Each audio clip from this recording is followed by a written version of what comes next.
Hey everybody, it's probably Red.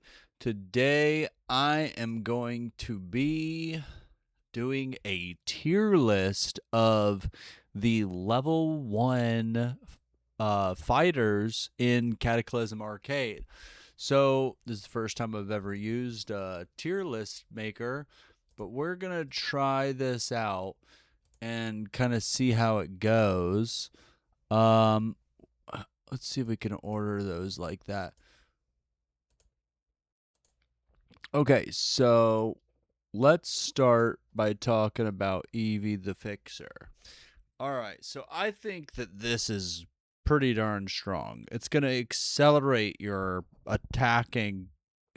Like, first of all, you're going to be attacking earlier in the game with your units, and you're also going to be gaining so much value as you attack. Every single attack that costs more than 0, you're gaining tokens essentially as long as this guy stays on the battlefield.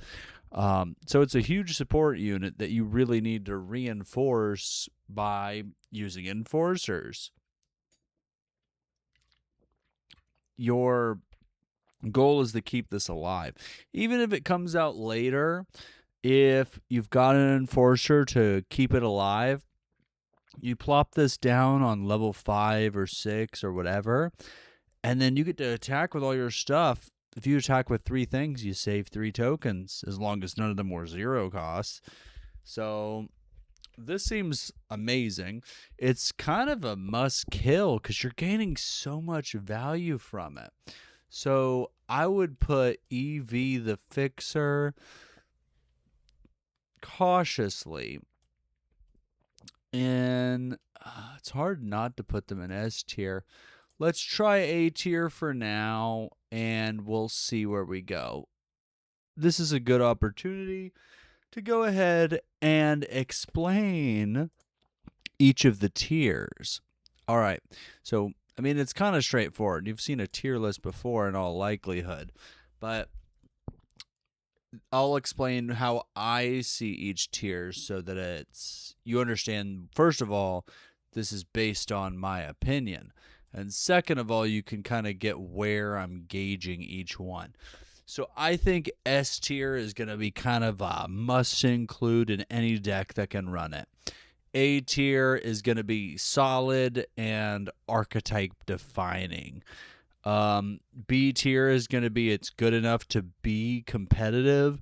C is it might have 1 or 2 niche decks, but otherwise it's not very ran. D is it seems like an okay card. It's not awful, but it's not really good enough to make it in a competitive format. And F tier is everything else, the garbage. The stuff that you wouldn't be caught dead running. Okay, so I definitely don't think EV falls into that category. I think it's quite strong. So we're going to start with A tier, and it might move up and down depending. We'll try to keep it like each tier also positionally is measured. But let's see our next card here. We've got Skell. I think Skell, despite being vanilla, actually has some potential here. So I think it's I think it's definitely going to get ran. I don't think it's so strong. I mean, it's got the 2 health, but just getting you to attack every turn, it's going to get ran. So I think maybe there'll be a few decks that run it that can, but you're going to want more synergy if you can find it. So, but I mean, stat-wise, it's fine. It's got a much better attack than EV, but that ability is what's making the difference. And ironically, it's got some anti-synergy with EV, making it very hard to actually run it with EV. Okay, let's go for Squatch. All right, so Squatch, Fearsome Slugger. Let's see. So the +1 attack. This is an anti-mystic strategy, both getting a bonus to attack mystics and receiving less damage from them. So otherwise, it's, got a decent health for a level 1 and a pretty cheap but low damage attack. So I think that we could have a sideboard tier, but I think we're just going to keep it in D tier. It's not so amazing that despite it being niche that it would go in a deck. And honestly, I guess you could probably put it in C tier, and it largely depends on if you can sideboard. Because if you're going up against Mystics, this is good. You could run one as a silver bullet, but that depends on how many 1-drops you really need. So we'll put it in, it's kind of like bottom of C tier right now.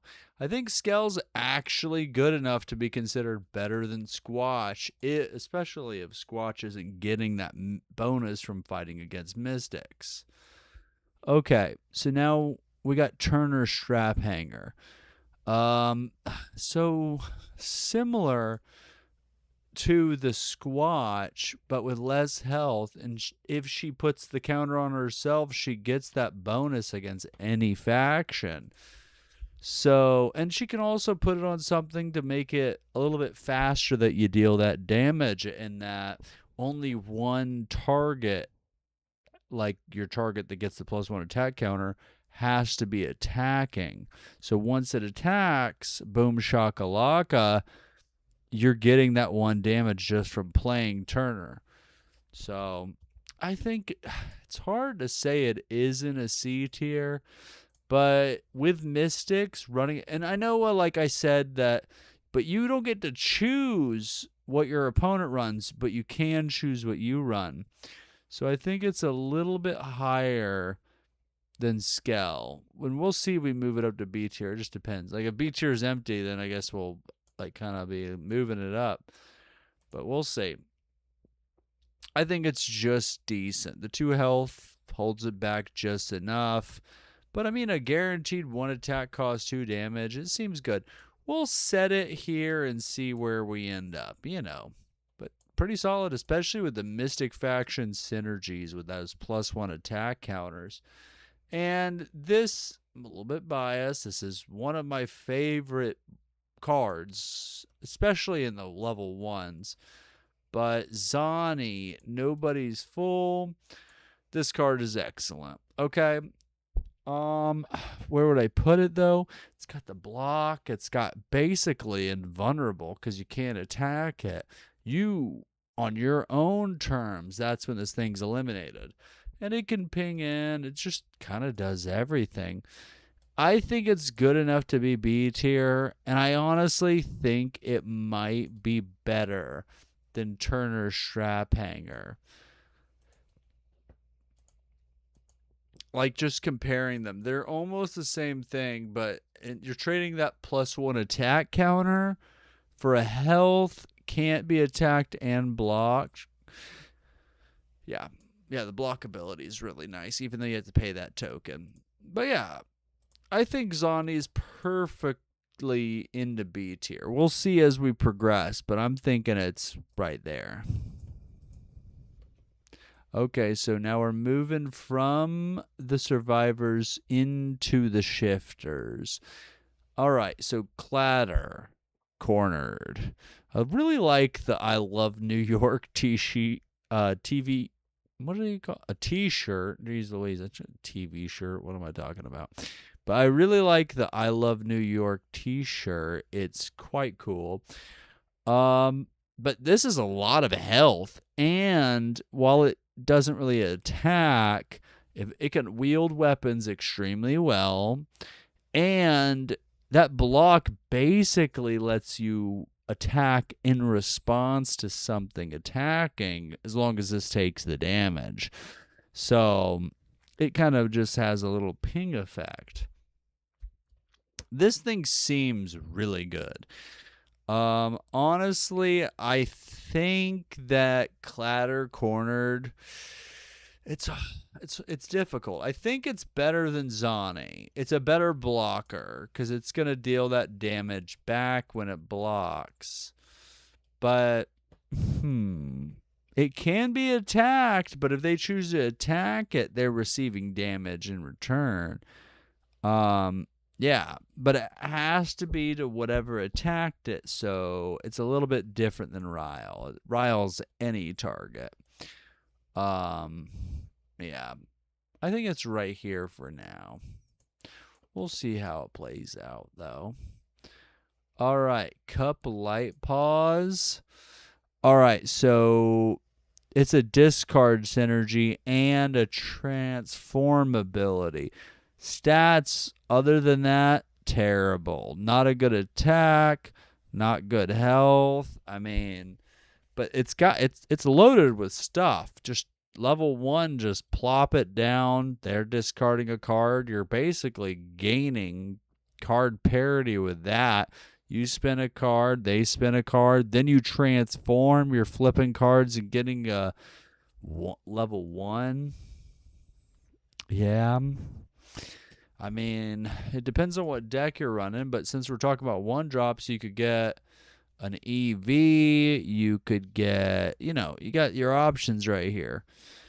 I think that this card I think it's going to be an S tier. It's hard to imagine this isn't, and it's only going to get better with time. I know it sounds kind of crazy to say that Cup Light Pause is better than EV, the Fixer, but I honestly think it's going to be better. Just plop it down level 1 for free. Your opponent's already discarded and stuff. And then you can trade it in for a better 1-drop if you're running it. More synergistic, something more powerful. You obviously can't get itself because it says with a different name, but still very good. Okay, so Murder Countess.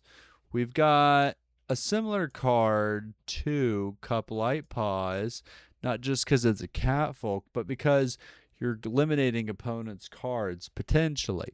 The discard effect could hit an empty hand, or it could get their best removal piece or their biggest bomb as soon as you play it down, like on curve.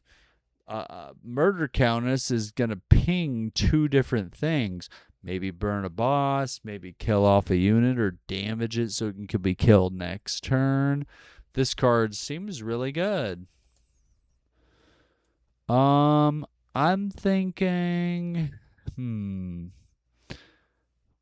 with the directed damage, I honestly think it's top of B tier right now, but it's hard to place these two.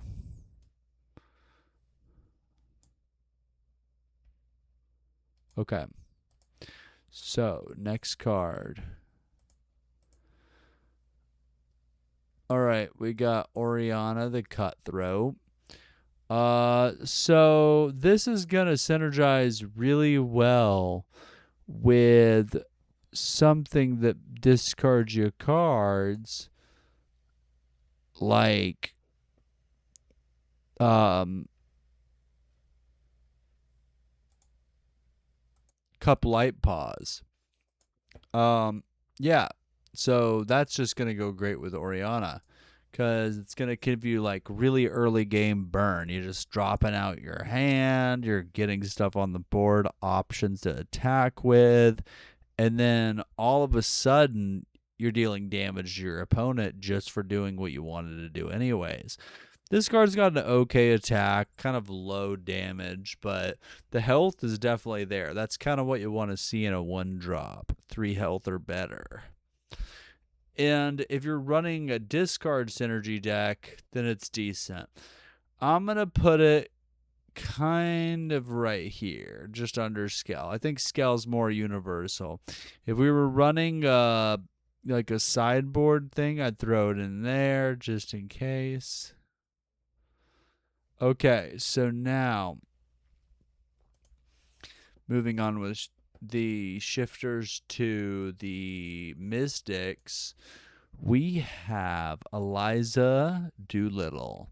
So she's basically a 2 attack cost fighter with 3 attack, at level 1. And I think this is awesome. Excellent, even. You're going to get that high damage level on this really low level unit. Early game, I mean, you can't attack with it the first turn. But once it starts sending out damage, you're taking out 3 health things in the first turn they show up. There's stuff that comes out later levels that you can just take out with 1 hit, 2 tokens. I think in a dedicated deck that Eliza Doolittle is actually really solid. And I think like even better than Turner Strap Hanger.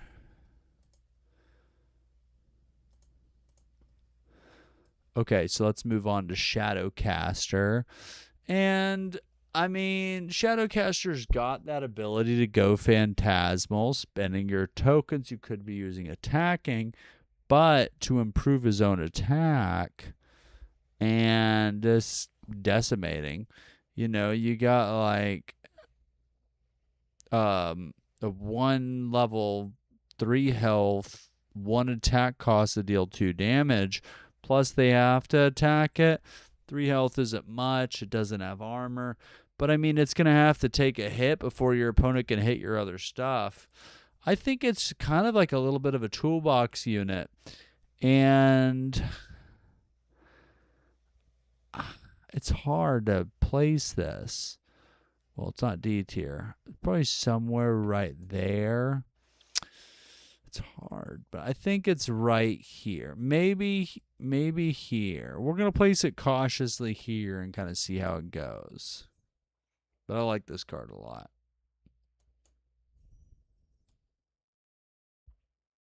Okay. So, let's see. Our next card is going to be Yoshi.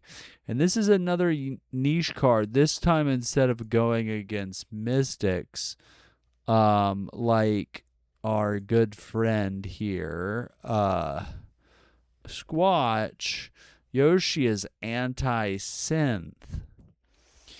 So I think that with stealthy and the extra attack, and you can also just turn her into a burn spell, she's going to be highly tiered. I'm going to say even like bottom of B tier.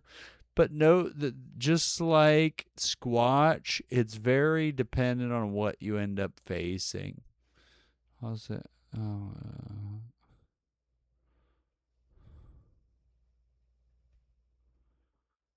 okay. So that's pretty much all I got for Yoshi. Next, we got 3 left. We're on to synths.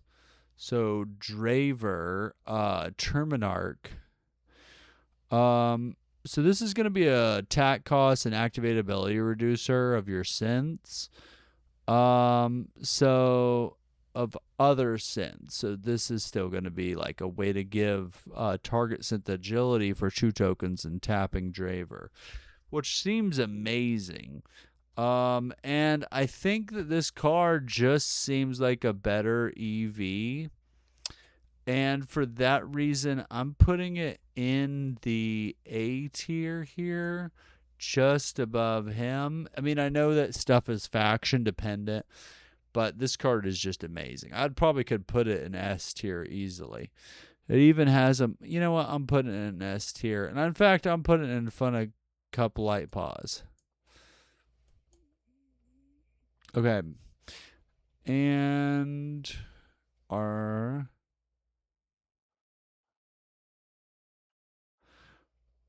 All right, so let's see. Our next card is going to be...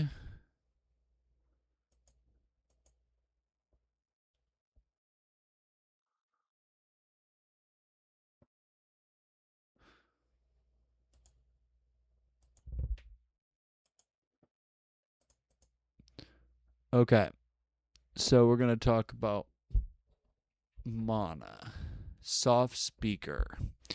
So she's going to synergize with your +1 attack counters, fortification on synths, and weapons. The fact that she draws a card to replace herself makes it completely efficient. So she wears weapons well because they're investing in destroying a low-cost unit. And then you're also drawing a card. So it's basically free. And our last one drop of the day is Tube Stake. Last but not least, of course. And we've got other stuff that blocks. So we have to consider that. I mean, this is a zero cost block, but Clatter stores blocks. Zani can block. It costs a token for them, and Zani is going to block once and then die. But I think Tube Stake's actually a pretty good blocker, even if not a great attacker. And I'm not sure about where his final power level is going to land, but I'd say just here behind Zani. Well, I hope you like my tier list. Thank you for your time, and I'll catch you next time. Talk to you soon.